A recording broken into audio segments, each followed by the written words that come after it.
Okay guys, on my previous video I give you an exercise to do.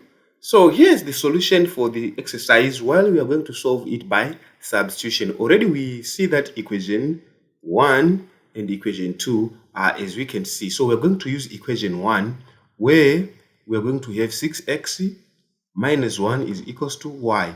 When we take y to this side becomes positive. Therefore the value of y is equals to 6x minus 1. So for equation 2, we find out that equation 2 here, it will be 4x minus 3y is equals to 4 negative. So what we do now is nothing but substitution.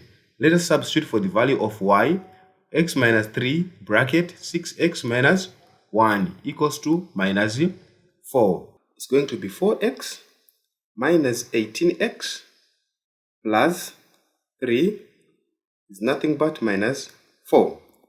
So here is how it goes. It goes as 4x minus 18x is nothing but minus 14x. Then we collect like terms, it will be minus 4 minus 3. So minus 14x is equals to minus 7. Divide both sides by minus 14. Minus 14 here. Cancel here. Cancel the negative.